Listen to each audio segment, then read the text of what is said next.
السلام علیکم جی، میں ہوں آپ سب کے ساتھ کاشف مغل۔ آپ جانتے ہیں کہ ہم ہر روز ایک نئے مہمان کے ساتھ آپ کی خدمت میں حاضر ہوتے ہیں۔ اس وقت ہمارے ساتھ موجود ہیں سائرہ شاکر صاحبہ، جو کہ ماشاءاللہ ایک یوٹیوبر ہیں، ڈریس ڈیزائنر ہیں، اس کے ساتھ ساتھ ٹرینر بھی ہیں، سافٹ سکلز پہ کافی مہارت رکھتی ہیں۔ ہماری بے شمار خواتین گھروں میں بیٹھی ہیں، کوئی کام نہیں کر پا رہی، وہ بھی زندگی میں آگے آنا چاہتی ہیں، کامیاب ہونا چاہتی ہیں۔ تو آئیے بات کرتے ہیں آج ان سے، اور ان کی کامیابی کے راز جانتے ہیں جو آپ کے لیے یقیناً فائدہ مند ہوں گے۔ السلام علیکم جی۔ وعلیکم السلام۔ کیسے ہیں آپ؟ الحمدللہ۔ سب سے پہلے تو آپ کا بہت شکریہ۔ آپ کا بہت شکریہ، آپ نے مجھے اس قابل سمجھا۔ جزاک اللہ خیر۔ مجھے بڑی حیرت ہوئی، خواتین خاص طور پہ یہ یوٹیوب اور سوشل میڈیا کے نام سے بڑا بھاگتی ہیں، انہیں وہ کام کرنے میں بھی بڑی مشکل پیش آتی ہے۔ آپ نے اپنا ایک یوٹیوب چینل بنا رکھا ہے، کیوں؟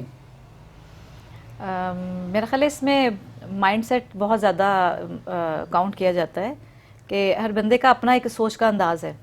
تو میں اس چیز پہ بلیو کرتی ہوں کہ وقت کے ساتھ انسان کو ترقی کرنی چاہیے، اور وقت کے ساتھ جو ایجادات ہیں یا جو وقت کے موڈز ہیں ان کے مطابق خود کو ڈھالنا، اگر آپ نے کامیاب ہونا ہے، اگر آگے بڑھنا ہے تو یہ بہت ضروری ہے، اور اس میں مرد عورت کی تخصیص نہیں ہے۔ ٹھیک ہے۔ آپ نے کب لانچ کیا یوٹیوب چینل؟ یوٹیوب چینل کو تقریباً کوئی 1.5 سال کا عرصہ ہو گیا۔ مشن کیا ہے، ٹارگٹ کیا ہے؟ اچھا، ٹارگیٹ ایسا ہے کہ اس سے پہلے میں نے کبھی سوچا نہیں تھا 1.5 سال سے پہلے کبھی کہ یوٹیوب پہ کبھی میں اپنا چینل بناؤں گی، بلکہ مزے کی بات ہے کہ مجھے یوٹیوب کا پتہ بھی بالکل کچھ نہیں تھا۔ اتنا پتہ تھا کہ ایک ریڈ کلر سا کوئی سائن ہے، ٹرائنگل بنا ہوا ہے، اس کو یوٹیوب کہتے ہیں، نہ کبھی کھولا نہ کبھی دیکھا۔ تو یہ انسپریشن مجھے ملی قاسم علی شاہ صاحب سے، جی، اور انہوں نے موٹیویٹ کیا۔ ایک دن انہی کی کلاس میں انہوں نے سب لوگوں سے یہ کہا کہ قدرت ہر بندے کو ایک ٹیلنٹ دے کے بھیجتی ہے، جی، اور آج یہ وقت ہے کہ اس وقت میں اگر آپ نے اپنے اس ٹیلنٹ کو باہر نکالنا ہے تو یوٹیوب اس کے لیے بہترین ذریعہ ہے۔ تو آپ میں سے جو بھی کرتا ہے وہ یوٹیوب پہ آ جائے۔ ٹھیک ہے۔ تو آپ جو ڈریس ڈیزائنر ہیں آپ ماشاءاللہ، تو ڈریس ڈیزائننگ کا سارا کام آپ یوٹیوب چینل پہ کر رہے ہیں؟ اصل میں پھر جب یہ وقت آیا نا کہ یوٹیوب چینل بنانا ہے تو پھر مجھے سوچنا تھا کہ مجھے کرنا کیا ہے۔ جی، تو بہت ساری میرے دماغ میں بہت ساری چیزیں، ایک ملٹی سا ایک میری وہ پرسنالٹی ہے کہ ایک چیز پہ میں اکتفا نہیں کرتی، مجھے اس کا بھی شوق ہے، اس کا بھی شوق ہے، اس کا بھی، اس طرح کر کے اب مجھے سوچنا تھا کہ یوٹیوب پہ مجھے کوئی ایک چیز لے کر آنی ہے۔ پھر مجھے خود کو جانچ کر، خود سے پوچھ کر، خود سے بات کر کے پتہ یہ چلا کہ بس ایک پازیٹیوٹی پھیلانی ہے سوسائٹی میں، اور موٹیویشن دینی ہے لوگوں کو۔ اگر میں ایک چھوٹے سے علاقے سے اٹھ کر آج شہر میں، لاہور شہر میں اگر کوئی کچھ تھوڑا بہت کام کر رہی ہوں، تو ابھی بھی تو چھوٹے شہروں میں بہت ساری خواتین بیٹھی ہیں، ان کے لیے میں شاید ایک وہ بن جاؤں موٹیویشن۔ تو پھر مجھے لگا بس مجھے اچھی بات کرنی ہے، اور اس اچھی بات میں میں اسپریچویلٹی پہ لے کر آئی ہوں۔ اسپریچویلٹی کے ٹاپکس پر میں بات کرتی ہوں، لوگوں کو کانفیڈنس دینے کے لیے، ریئلٹی پہ لانے کے لیے۔ پھر بیچ بیچ میں جب میرا کوئی کیونکہ میرا بزنس ہے، جب میرا کوئی آرڈر تیار ہوتا ہے ڈریسز کا، تو اس کی بھی میں نے چند ایک ویڈیوز بنائی ہیں تاکہ لوگوں کو ایک تو نالج بھی ملے کہ آج کا ٹرینڈ کیا ہے اور پرائزز کیا ہوتے ہیں، لوگ وہاں سے چیک کر سکتے ہیں۔ اس کے بعد پھر لوگوں کو اگر کسی کو میرے اس کام کی، میری مدد کی ضرورت ہے تو میں حاضر ہوں۔ آپ نے گھر میں چونکہ آن لائن بوتیک کا کام بھی شروع کیا ہوا ہے، تو خواتین بھی چھوٹا کاروبار کرنا چاہتی ہیں، ان کو کوئی سپورٹ نہیں کرتا، ان کی کوئی مدد نہیں کر پاتا، تو آپ نے یہ سارے کام کو کیسے مینج کیا ہے؟ اچھا، یہ نا ارادہ کر لو تو سب کچھ ہو جاتا ہے۔ جی، جس چیز پہ میرا یقین ہے وہ یہ ہے کہ قدرت نے دسترخوان بچھا رکھا ہے، جی، اس کے اوپر چٹنی بھی ہے، اس کے اوپر پلاؤ بھی ہے، مرغ مسلم بھی ہے۔ اب آپ کے ارادے کی طاقت جی، وہ بہت کاؤنٹ کرتی ہے۔ اگر آپ نے ارادہ کر لیا کہ مجھے کھانا ہی پلاؤ ہے تو آپ وہاں تک پہنچ جائیں گے۔ قدرت نے آپ سے کچھ نہیں چھپا کے رکھا ہوا، ارادہ پختہ ہو، محنت کا جذبہ ہو، جی، تو سب کام ممکن ہے۔ ایک وقت میں بہت سارے کام بھی کیے جا سکتے ہیں، اور میں تو چاہوں گی ہر خاتون کے لیے میرا یہ بلکہ میں ریکویسٹ ہے کہ پلیز یہ گلہ نہ کیا کریں کہ پوری نہیں پڑتی، جی، ہسبینڈ یا باپ یا بھائی کی کمائی سے جی ہمارا تو خرچہ نہیں اٹھایا جاتا۔ آپ کیا کرتی ہیں اور آپ کیا نہیں کر سکتی؟ اگر ایک کچھ سال پہلے تک ایک ایشو ہوا کرتا تھا جی چادر چار دیواری، باہر جانے پہ پابندی، اب تو آپ کو باہر جانا ہی نہیں پڑتا۔ اب ایک موبائل، ایک آپ کا جو وائر ہے وائی فائی کی، اس نے آپ کے لیے اتنی آسانی پیدا کر دی ہے کہ آپ چادر چار دیواری کے اندر رہ کر حلال ارننگ کر سکتے ہیں۔ Very good. تو آپ کو پر منتھ کتنی ارننگ ہو جاتی ہے اس سارے کاروبار سے؟ اچھا، یہ بھی بتانا. یہ بھی بتا دیں. الحمدللہ اتنی اچھی الحمدللہ کہ میرے ہسبینڈ مجھے اپنا دایاں بازو کہتے ہیں. کیا بات ہے. Very good. یہ تو خواتین کے لیے انسپریشن ہوگی بالکل کہ وہ بھی آگے بڑھیں اور آغاز کریں. کاروبار ہوگا تو کئی لوگوں کا روزگار چلے گا انشاءاللہ. بالکل بالکل. تو آپ ٹریننگ بھی دیتی ہیں خواتین کی ڈیولپمنٹ کے لیے، آپ بڑا کام کر رہی ہیں. تو آپ کے ٹریننگز کے کی ٹاپکس کیا ہیں، کیا پڑھا رہی ہیں؟ اچھا، ٹریننگ اب دیتی ہوں، نہیں دیتی تھی. یہ چیز تھوڑی سی مجھے نا رک گئی جب میں میرا تعلق رورل ایریا سے ہے. جی مرید کے میرا برتھ پلیس ہے. جی. اور وہاں پر جب میں نے خود سب کچھ سیکھ لیا، کر لیا، تو مجھے لگا کہ میں اس علاقے میں شاید میں واحد تھی جو روز لوکل ٹرانسپورٹ پہ لاہور آیا کرتی تھی مرید کے سے، لوکل بسز پہ واپس جاتی تھی. تو وہ جتنا پین میں نے لیا تھا نا، میرا دل چاہتا تھا میرے علاقے کی اور بچیاں اس پین میں نہ پڑیں. بہت مشقت تھی. میں نے پھر وہیں پر ایک اکیڈمی شروع کی تھی. اور پھر وہاں پر میں نے بہت ساری خواتین کو بہت کچھ سکھایا، جس میں سب سے امپورٹنٹ تھا سلائی کپڑے کی، اور سلائی کٹائی سلائی جو کہ ہر کسی کی ضرورت بھی ہے. اس کے بعد پھر fabric painting, glass painting, candle work, flower making, personal grooming, بہت سارے کورس تھے جو میں کرواتی تھی. اور یہ سلسلہ بھی کافی عرصہ تک جاری رہا. پھر لیکن جب شادی کے بعد موو کرنا پڑا، لاہور آنا پڑا، تو یہاں آ کر پھر وہ کہتے ہیں نا، پھر بڑے سر اور بڑی دردیں، پھر کام ذرا کچھ بڑا کرنا تھا. ٹھیک ہے. تو پھر اپنی تعلیم کو میں اس طرف لے کر آئی کہ میں نے آن لائن یہ بوتیک کا بزنس شروع کر لیا. لیکن آج کی جو بچیاں ہیں وہ ایسے کاموں سے دور بھاگتی ہیں. وہ کہتی ہیں بس آسانی کے ساتھ پڑھائی کریں، ڈگری حاصل لیں، اور اس کے بعد ہم کوئی بڑی سی سیٹ پہ جا کے بیٹھ جائیں، کوئی محنت نہ کرنی پڑے.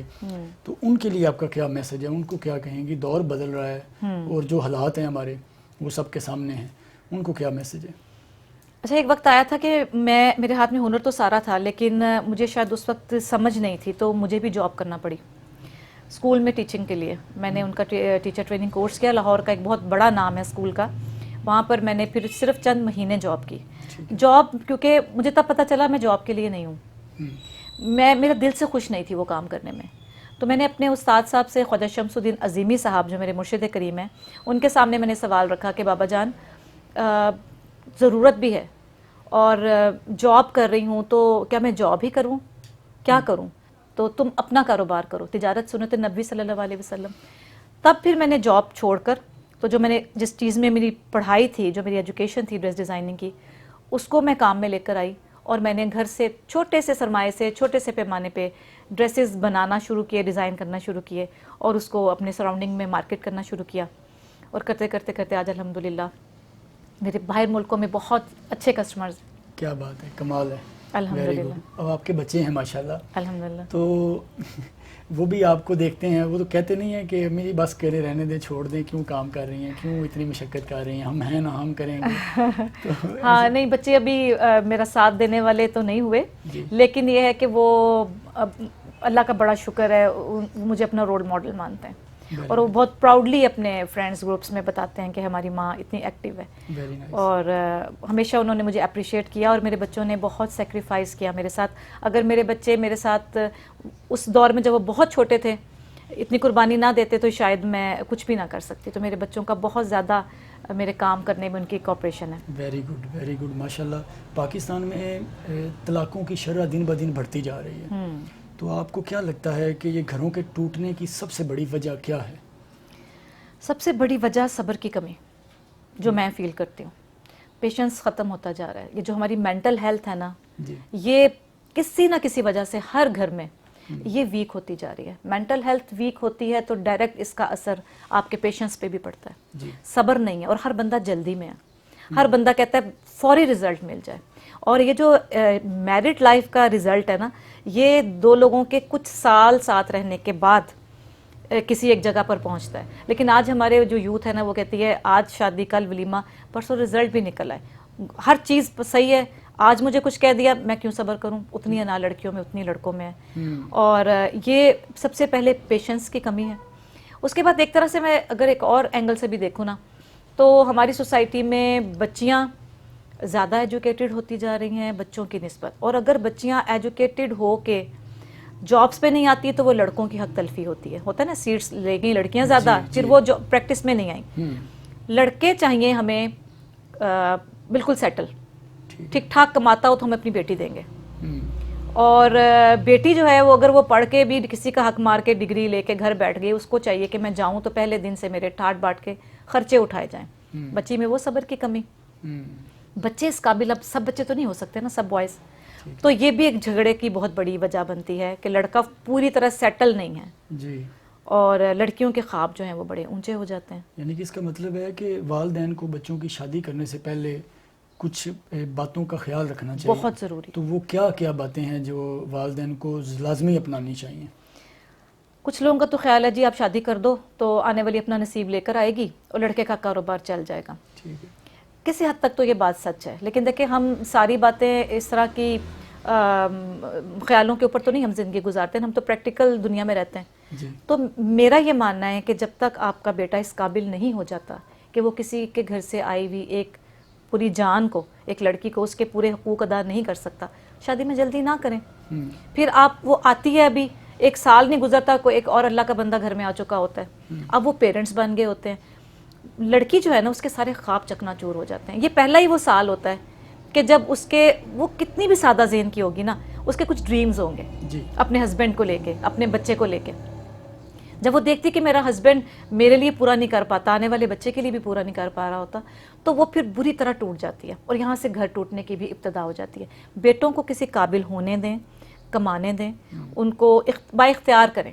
وہ یہ نہیں ہے کہ اگر وہ کماتا ہے لیکن وہ سارے کا سارا خرچہ اپنی ماں کے ہاتھ میں پکڑا دیتا ہے, اپنی تنخواہ, یہ بھی غلط ہے. اس کو یہ اتنا ایجوکیٹ کریں کہ بیلنس کرنا ہے. اور بیٹیوں کو بھی ماؤں کو جو ہے وہ صبر سکھا کے بھیجنا بہت ضروری ہے. ظلم کبھی برداشت نہ کریں, یہ میں کبھی نہیں کہوں گی. ظلم بیٹیوں کو برداشت کرنا مت سکھائیں, لیکن انہیں یہ کہیں کہ جو چیزیں چینج ہو سکتی ہیں اس پہ آپ صبر کا دامن کبھی ہاتھ سے نہ چھوڑو. بالکل ٹھیک ہے. یعنی والدین پہ فرض بنتا ہے بہت کہ ضروری ہے تربیت کا جو پیمانہ ہے اس کو لبریز نہ ہونے دیں. بالکل. Very nice. زندگی میں بے شمار مشکلات آپ کو بھی آتی ہوں گی, تو کیسے خود کو موٹیویٹ کرتی ہیں, کیسے دوبارہ سے خود کو تیار کر لیتی ہیں کہ نہیں ابھی آگے اور بہت کچھ کرنا ہے؟ ہاں, اس میں اللہ کا بہت بڑا کرم ہے الحمدللہ کہ اس نے اتنا اچھا اپنے ساتھ جوڑا ہوا ہے. ایمان کی ایک طاقت الحمدللہ اللہ پاک نے عطا فرمائی ہوئی ہے. جب بھی کبھی ایسا ہوتا ہے, اور ہوتا رہتا ہے, زندگی ہے نا, تو پھر اس میں جب میں پھر فوراً سے فیلنگ آ جاتی ہے کہ نہیں, یہ کسی کی مجال نہیں کہ کوئی مجھے دکھ دے جائے. مطلب تقدیر کی بھی کیا مجال ہے کہ وہ مجھے دکھ دے جائے, اوپر میرا مالک بیٹھا ہے. تو اگر یہ ہے تو یہ اللہ کی طرف سے ہے. تو پھر میں بڑے چپکے سے, اللہ تعالیٰ کے ساتھ میرا تعلق نا تھوڑا ڈیفرنٹ ہے, میں چاہتی ہوں سب کا ہو. اللہ تعالیٰ کا کوئی ڈر خوف والی بات میرے اندر نہیں ہے. اللہ پاک ڈرانے والی چیز ہے ہی نہیں. جس چیز سے انسان ڈرتا ہے نا اس سے دور بھاگتا ہے. تو میں اس چیز کے سخت خلاف ہوں کہ کوئی کہے کہ اللہ سے ڈرو. کیوں؟ اللہ تو ڈرانے والے نہیں ہیں. میرا اللہ سے ایک وہ ماں بیٹے والا نہیں, ماں بچے والا ریلیشن ہوتا ہے. تو جب میں تنہائی میں ہوتی ہوں تو پھر بس وہ وہی معاملہ ہوتا ہے کہ اللہ تعالیٰ مجھ سے تو نہیں اٹھایا جا رہا بوجھ, پیارے اللہ جی مجھ سے نہیں ہو رہا. تو یہ میری مشکل ہے اور یہ آپ کے قدموں میں پڑی ہے, آپ جانیں اور مشکل جانیں. تو پھر وہ اتنا مہربان ہے کہ وہ دن چڑھنے تک جو ہے وہ کچھ بھی نہیں نہ ہوا ہوتا تو اندر سکون آ چکا ہوتا ہے. Very nice. لوگوں سے, خاص طور پہ خواتین سے, اپنے گھر کی تمام تر روٹین کو جو ترتیب دینا وہ بڑا مشکل ہوتا ہے. مثلاً وہ اگر کوئی بچی اسکول جاتی ہے یا کالج یونیورسٹی جاتی ہے تو وہ کہتی بس میں نے ابھی پڑھنا ہے, مجھ سے گھر کے کام وغیرہ مجھے نہیں کہنے کیونکہ میں پڑھائی کر رہی ہوں, تو یہ ممکن نہیں ہوگا. تو آپ نے تو آپ کہتی میں ایک ڈائمینشن میں رہی نہیں ہوں. ہاں, مختلف ڈائمینشنز میں کام کیے ہیں, تو اتنے سارے کاموں کو ترتیبی دینا بڑا کام ہوتا ہے. تو یہ کیسے سب کچھ مینج کیا ہے؟ میرا خیال ہے جذبہ, جس میں نہیں ہے نا وہ نہیں کرے گا. شوق آپ کو سب کچھ کروا دیتا ہے. اس کے بعد یہ کہ وقت لگتا ہے نا. ایک وقت تھا کہ میں اپنے شوق پورے نہیں کر پاتی تھی, مجھے پتا تھا میری بچوں کی ذمہ داریاں, گھر کی ذمہ داریاں وہ زیادہ امپورٹنٹ تھیں. اس وقت یہ چیز ذرا دبا کے رکھی. جیسے جیسے مجھے وقت دیتا گیا تو پھر میرے یہ جو جذبہ تو اندر تھا ہی نا, تو وہ پھر اجاگر ہوتا گیا. اب اس وقت پہ آ کے جب میرے بچے اس قابل ہو گئے ہیں کہ سب کچھ اپنا سنبھالتے ہیں تو میرے پاس بہت اچھا ٹائم ہے, سب کچھ بہت اچھے سے مینیج کر لیتے ہیں. Very nice. تو آپ نے اپنے کریئر کی جو لائن ہے وہ چوز کرنے میں کیا آپ کو لگتا ہے کہ آپ کو کافی ساری سپورٹس تو رہی ہوں گی, ٹیچر کی, گھر والوں کی, تو آپ کا اپنا سیلف ڈیسیژن کیا تھا کہ میں نے یہ والا کریئر چوز کرنا ہے؟ ہونا تو یہ چاہیے اپنا سیلف ڈیسیجن، لیکن جس ایج میں ہمارے یہ ڈیسیجنز ہو جاتے ہیں تو اس وقت ہم بڑے چھوٹے ہوتے ہیں. فار ایگزامپل میٹرک کے بعد ہمیں لائن سلیکٹ کرنا ہوتی ہے کہ پڑھائی کے لیے کہ کدھر جانا ہے. تو میرا بہت شروع سے ہی، بہت بچپن سے ہی میرا کریٹیو مائنڈ تھا. ڈرائنگ، پینٹنگ، رنگوں کے ساتھ کھیلنا اور یہ سارے ایسے آرٹ ورک کرنا، یہ میں کرتی تھی. میرے گھر میں باقی بہن بھائی نہیں کرتے تھے. میرے فادر کو یہ چیز بہت پسند تھی تو مجھے اس پہ بڑا شاباش دیا کرتے تھے. بلکہ پوئٹری بھی کلاس 8 سے شروع کر دی. تو وہ بڑے حیران ہوتے تھے کہ تمہاری ہر کاپی کے وہ اینڈ پیج پہ نا یا تو ڈرائنگ ہے یا کوئی شعر ہے، کچھ نہ کچھ. تو بجائے ڈانٹنے کے مجھے وہ شاباش دیا کرتے تھے.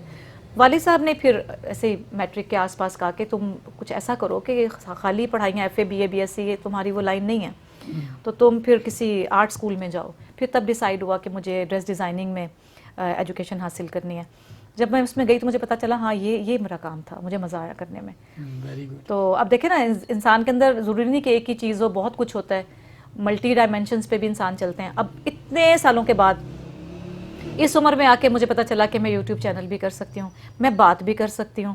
اس میں پچھلی میری پوری زندگی کا ایکسپیرینس بھی ہے. میری وہ اسٹڈی ہے جو میں نے پڑھا، جو آج کام آ رہی ہے، جو میں نے کتابیں پڑھی، جو نالج گین کیا. آج اگر میں بات کرتی ہوں تو میرے پاس بات کرنے کو کچھ ہوگا تو بولوں گی نا. بیک اپ ہے. تو بیک اپ میں وہ ساری زندگی کا ایکسپیرینس، وہ ساری اسٹڈی تھی، جس کی وجہ سے اگر آج میں یوٹیوب پہ بیٹھ کے بات کرتی ہوں تو الحمدللہ وہ خود ہی بنتا جاتا ہے سیکوینس، اور بات سے بات نکلتی آتی ہے. آپ ماشاءاللہ روحانیت پہ بھی آپ کا کافی خاصا اپنے نالج گین کیا ہوا ہے، تو اس پہ بھی ہمیں کوئی میسج دیں آج. اچھا، روحانیت ایک علم کا ایک شعبہ ہے، جیسے علوم کے باقی بہت سارے شعبے ہیں جس کو ہر انسان جانتا ہے. جیسے آپ آج کی زندگی میں لے لیں تو کیمسٹری، بایولوجی، فزکس، کمپیوٹر، یہ سائنس کے سب سبجیکٹس جو کچھ بھی ہے یہ علم ہے. اس کے بعد ہم اگر مذہبی علم کی طرف آئیں تو قرآن ایک علم ہے. دین کے علوم دیگر ہیں، حدیث ہیں اور سب کچھ. انہی علوم میں سے ایک علم جو ہے وہ روحانیت ہے. تو بس بدقسمتی ہے کہ اس علم کو جاننے کی خواہش یا جاننے کی ترغیب دینے والے لوگ بہت کم رہے. اور کیونکہ دنیا ساری مادیت کی طرف ہی چلتی جا رہی ہے اور یہ ہوتا آیا ہے ہمیشہ سے، دنیا کو دنیا ہی چاہیے، تو پھر لوگ دنیا ہی کی تعلیم کو جاننا، سمجھنا، سیکھنا پریفر کرتے ہیں. روحانیت جو ہے یہ آپ کے لیے میں عرض کر دوں کہ یہ وہ علم ہے کہ جو دنیا میں بھی آپ کو فائدہ دیتا ہے، اور وہ زندگی جو اس دنیا کو چھوڑ جانے کے بعد ہمیں ملنے والی ہے اس میں بھی یہ مسلسل ہماری مدد کرے گا، ہمیں کامیابی کی طرف لے کے جائے گا. اور اصل چیز یہ ہے کہ یہ جو دنیا کی زندگی جس میں ہم جی رہے ہیں، یہ سارا کام ہی روح کا ہے. ایکچول ہم سب، میں آپ، ہم سب ایک روح ہیں، اور اس طرف ہمیں کبھی کسی نے تعلیم ہی نہیں کیا. واحد روح ایک وہ چیز ہے کہ جس کو کبھی فنا نہیں ہے. باڈی فنا ہو جائے گی. اس باڈی نے جتنا علم سیکھا وہ اس باڈی کے لیے سیکھا. میں ڈاکٹر بنی باڈی کے لیے، انجینئر بنی باڈی کے لیے، کوئی کچھ بھی کرتا ہے باڈی کے لیے. جس دن یہ باڈی قبر میں دفن ہو جائے گی تو کیا ہماری وہ ڈاکٹری، انجینئرنگ، وہ سب کچھ ہمارے ساتھ جائے گا؟ بالکل. تو یہ جو نالج دنیا کا ہے اس کو سیکھنا بہت ضروری ہے کیونکہ ہم نے وقت کے ساتھ چلنا ہے. لیکن اسپرچویلٹی، روحانیت کا علم اس لیے ضروری ہے کہ وہ دنیا میں رہ کر بھی آپ کو آپ کی روح سے وقوف دیتا ہے، آپ کو خود شناسی کرواتا ہے، آپ کو پتہ چلتا ہے ایکچوئل آپ ہیں کیا. اور پھر یہی روح جو قبر میں جانے کے بعد بھی چلتی رہے گی، اس کو کبھی فنا نہیں ہوگی. تو اس روح کی تو ساری گیم ہے. دنیا میں آنے سے پہلے بھی روح تھی، دنیا سے چلے جانے کے بعد بھی روح رہے گی. تو جو شارٹ ٹائم کے لیے ہمیں ایک یہ جسم ملا گوشت پوست کا، ساری محنت ہم نے اس کے اوپر کر لی، اور کہ تو یوں آیا اور یوں گیا. تو جو چیز ہمیشہ سے تھی اور آگے بھی اس نے رہنا ہے، اس کے اوپر ہماری توجہ ہی نہیں ہے. لہٰذا روحانی تعلیم حاصل کرنا تو ہم سب پہ واجب ہے. اس کا ایک چھوٹا سا اگر آپ اجازت دیں تو اس میں لوگ پوچھتے ہیں کس سے سیکھیں، کیا کریں، کیا ہو. مراقبہ ایک ایسی پریکٹس ہے جس کو لوگ میڈیٹیشن کے نام سے جانتے ہیں. میڈیٹیشن اس کی بالکل ایک بیسک سی ایک فارم ہے. مراقبہ اس کی آگے جا کے میچور فارم ہو جاتی ہے. مراقبہ کرنے سے اگر صحیح ڈھنگ سے کیا جائے، اور میرے یوٹیوب چینل پر مراقبہ کے ریلیٹڈ بہت اچھی، میں نے واضح بڑی سمجھ آ جانے والی ویڈیوز بھی اپلوڈ کی ہوئی ہیں، ضرور دیکھیے گا. مراقبہ کیسے کریں، کیوں کریں، اس کے کیا فائدے ہیں. ہر بندہ، ہر خاص و عام، کوئی عمر کی قید نہیں، کوئی کسی چیز کی قید نہیں، کوئی مذہب کی قید نہیں، ہر بندہ مراقبہ کرے. مراقبہ ایک واحد وہ عمل ہے کہ جو آپ کو آپ کی روح سے ملواتا ہے. ٹھیک ہے. اور روح کیا ہے؟ قرآن کی زبان میں روح امر ربی ہے. اللہ سے ملانے والا جو میڈیم ہے وہ صرف روح ہے. آپ قرآن کے رٹے لگا لیں، حافظ بن جائیں، ساری زندگی سجدے میں پڑے رہیں، آپ کو وہ رزلٹ نہیں ملے گا جو رزلٹ آپ کو اپنی روح کو جاننے کے بعد ملے گا. تو میرا یہ پیغام ہے کہ آپ روحانی جو تعلیم ہے اس کے اوپر ہمارا فوکس ضرور ہونا چاہیے، اور مراقبہ کی پریکٹس بہت ضروری ہے۔ Very nice. ہمارے بچوں کی تعلیم و تربیت کے اوپر بھی والدین بڑے پریشان رہتے ہیں، کون سے اسکول میں بھیجیں، کیسے اسکول میں ہمارا بچہ جو تعلیم حاصل کرے گا۔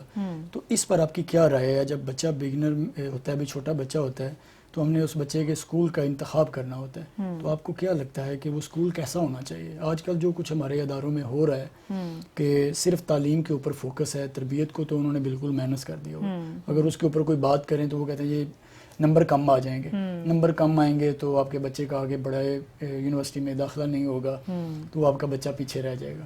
یہ اس طرح کی ایموشنل بلیک میلنگ کر کے آپ کو استعمال کیا جاتا ہے، تو اس کے اوپر آپ کی کیا رائے ہے؟ یہ تو بہت ہماری بدقسمتی ہے، اور یہ میرے لیے بڑی تکلیف دہ بات ہے۔ آج کے لیے جب میرے بھی پہلے بچے نے اسکول جانا تھا نا، تو تب سے یہ تکلیف ہے، اور آج تک یہ قائم ہے، کوئی فرق ہی نہیں آیا۔ آج بھی وہی سب کچھ ہے، وہی سب کچھ، وہی بس نمبروں کی دوڑ، فرسٹ سیکنڈ تھرڈ پوزیشنز، اس کے بعد ڈھیر سارے ماں باپ کے پیسے اینٹ لو اور بچے کو کمپلیکس میں ڈال دو، فیل پاس والے چکر میں، پریکٹیکل کچھ بھی نہیں ہے، اور بس دوڑ لگی ہوئی ہے اسٹینڈرڈ کی۔ جس کے پاس بہت پیسے ہیں وہ اوپر والے اسکولز میں داخل کروا لے، جس کے پاس کم پیسے ہیں وہ ہلکے والے پرائیویٹ میں کروا لے، جس کے پاس بالکل نہیں بیچارہ سرکاری اسکول میں چلا جائے، اتنی ڈویژن۔ لیکن بہت زیادہ ہوپس ہمیں ملی تھی جب عمران خان گورنمنٹ آئی تھی کہ سب کے لیے ایک سلیبس، تو اس پہ ہم نے تو بہت زیادہ شکرانہ ادا کیا تھا اللہ کا۔ پتہ نہیں اب آگے چل کر کیا ہونے والا ہے کیا نہیں، لیکن یہ کہ آپ کی والی بات بالکل صحیح ہے، اسکول تعلیم دیتا ہے، تربیت نہیں۔ جی، اللہ کرے ہمارے یہاں کے اسکول تعلیم کے ساتھ تربیت بھی دینے لگ جائیں، تو پھر تربیت کہاں سے ملنی ہے؟ تربیت ملنی ہے گھروں سے۔ اس کے لیے پیرنٹس کا ایجوکیٹ ہونا بہت ضروری ہے، ضروری ہے۔ اور اگر آج کے بچے ایجوکیٹ نہیں ہوں گے تو کل کو وہ بھی تو پیرنٹس بنیں گے نا۔ بالکل، تو آج ان کو ایجوکیٹ کرنا بڑا ضروری ہے۔ میرا تو بس چلے تو میں ایک ایسا ادارہ کھولوں، وہاں پہ ایکسپرٹس کو بٹھاؤں، اور وہاں پر کیا ہو کہ جن لوگوں کی بھی شادی قریب ہے پہلے آئیں اور یہاں پہ آ کے کورس کریں، ان کو اچھے ہسبینڈ وائف، اس سے بھی زیادہ انہیں اچھے پیرنٹس بننے کی ٹریننگ دی جائے، کیونکہ کوئی بھی ٹرینڈ نہیں ہے اور وہ پیرنٹ بن جاتا ہے۔ بالکل ایسا ہے، بڑی اور پھر وہ ضرورت ہے۔ اپنی زندگی کے ایکسپیرینسز جو اس کو ملے ہوتے ہیں اپنی ذات سے، وہ اپنے بچے کے اوپر امپلیمنٹ کرنا شروع کر دیتا ہے۔ ہوتا کیا ہے، پہلے نیگیٹیوٹی تھی، آگے نیگیٹیوٹی ہی پھر نسلوں تک منتقل ہوتی رہتی ہے، پورا معاشرہ نیگیٹیوٹی کی طرف اسی طرف چلا جاتا ہے۔ Very nice. دعا میں یاد رکھیں، بہت اچھا لگا، یقیناً ہماری ان باتوں سے عوام کو ضرور فائدہ پہنچے گا انشاءاللہ۔ جی ناظرین، آپ سن رہے تھے میم سائرہ شاکر صاحبہ آپ سے گفتگو کر رہی تھیں۔ آپ یہ ویڈیو ان کے یوٹیوب چینل اور کاشف مغل کے یوٹیوب چینل سے دیکھ سکتے ہیں۔ دعاؤں میں یاد رکھیں، دوبارہ حاضر ہوں گے ایک نئے مہمان کے ساتھ۔ اللہ حافظ۔